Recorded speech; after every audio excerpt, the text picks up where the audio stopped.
19:37 arrancamos en otro bloque más de la Resistencia. Comentanos ahora con qué encontramos. En este bloque final quería tratar un tema que me pareció por demás llamativo y sorpresivo en cuanto a los argumentos, porque se dio una especie de batalla, muy entre comillas, obviamente que en escalas mayores,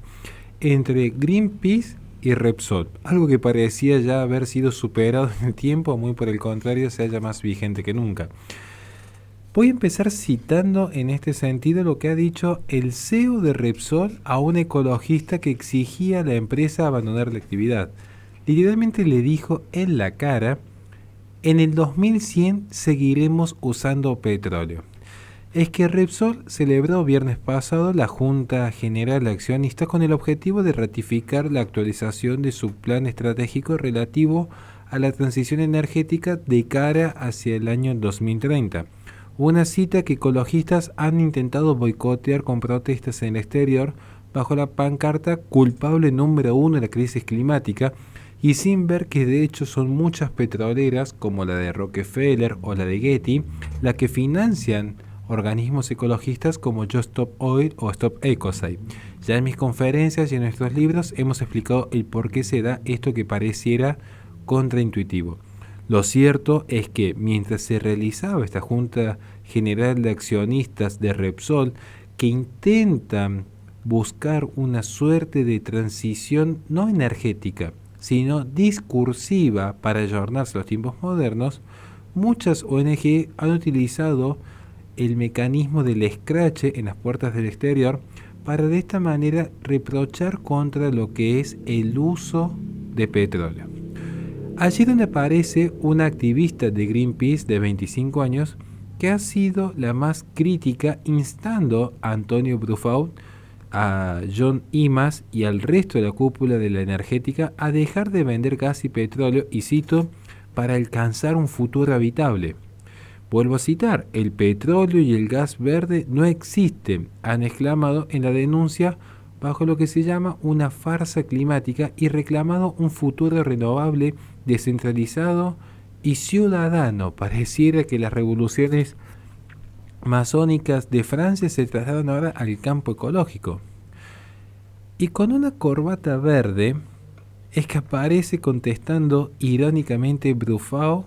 antes de que Imas tomase la palabra para responder todas las intervenciones, defendiendo especialmente de esas quejas ecologistas. Insisto,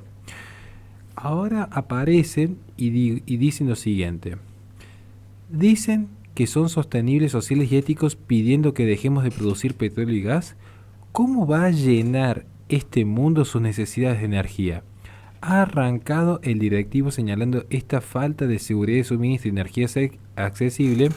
al mostrar las inconsistencias de los ecologistas. De hecho, los miembros de Repsol marcaron en estas discusiones que se mantuvieron ya en una esfera pública que aun cuando están comprometidos con la transición verde, se necesita poder satisfacer la demanda actual que tiene el mercado de lo que son los recursos energéticos para no caer en los colapsos como se ha visto en California, en Texas o en la propia nación de Alemania. Entonces, vuelvo a citar: las empresas pueden comprar energía, las familias también, y tener una sociedad donde se pueda cobrar buenos salarios y los jóvenes, y la mira usted, tengan un futuro mejor en una sociedad en que tengamos cobertura de competitividad. Esto han sido las palabras, nuevamente, de miembros de Repsol. Por su parte, Imas, uno de los más importantes miembros de esta gran compañía, también señaló que si dejaran de producir se generaría una mayor dependencia energética en Europa. Cito: ¿es ético reforzar a Putin de esta manera? También le ha preguntado si es ético añadir dificultades en el acceso a las familias de bajos recursos, ya que ciertamente si observamos, cuando se empieza a eliminar lo que es la oferta, en ese sentido, si la demanda se mantiene, hay una tendencia al alza de los precios, lo que perjudica a las personas con menor capacidad económica. El CEO de Repsol ha contestado que frente a lo que es la aspiración verde, y cito, la demanda de petróleo y gas está creciendo y va a seguir creciendo hasta el año 2030,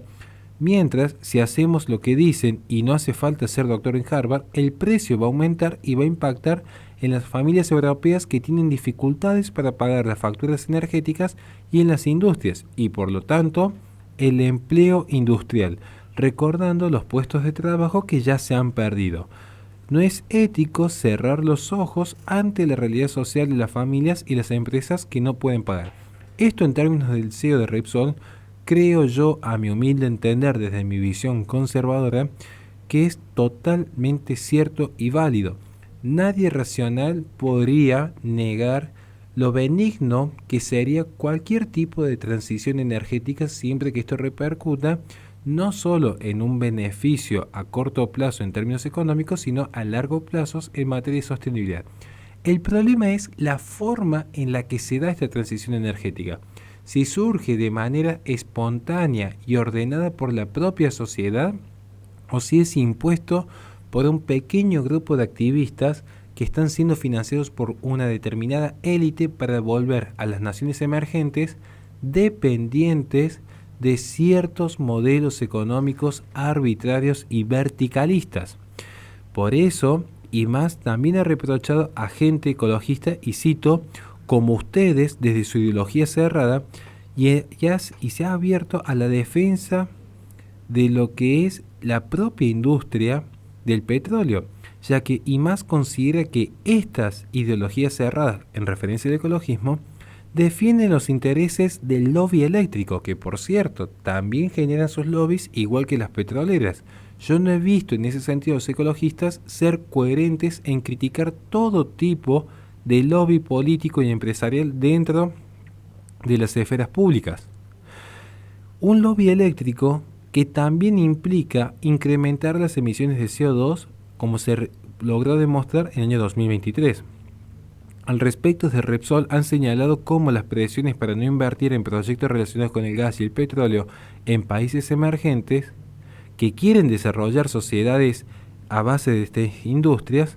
las están haciendo recurrir a una fuente de energía disponible por un precio mucho más superior, como es el del carbón. Cito, ustedes son responsables, personas movidas por el dogma y la ideología de que el consumo de carbón esté subiendo. Esto insistiendo que nuevamente, a causa del ecologismo, es que no solo se terminan promoviendo mayores costos para la industria nacional, sino que peor aún terminan incrementándose las emisiones de dióxido de carbono en cifras superiores a si se hubiese logrado realizar dicha industrialización a partir del petróleo o del gas. Entonces, en respuesta a la crítica de los ecologistas, IMAS ha dicho que son ellos quienes están hipotecando el futuro para las siguientes generaciones con la constante apuesta por la electrificación sin tener en cuenta otras alternativas, punto en que ha respondido a los ataques a sus combustibles renovables. No me digan de Bosques de Indonesia, saben que esa compañía utiliza como materia prima o bien residuos, o en su caso seguimos con las políticas marcadas por la Unión Europea que indica la trazabilidad de las materias primas. Esto en reproche a que incluso formas alternativas de desarrollo por parte de las empresas también se ven boicoteadas por la presión que realizan los ecologistas en torno al gobierno, que empiezan a trabar cada vez más más trabas burocráticas y mayor presión impositiva, como por ejemplo el impuesto al carbono, que impiden que haya una mayor apertura a la investigación, como sí se dio en décadas pasadas, por ejemplo en los países nórdicos, donde en ese momento había mayor libertad de comercio y por lo tanto, curiosamente, según lo refleja Heritage Foundation, menor contaminación.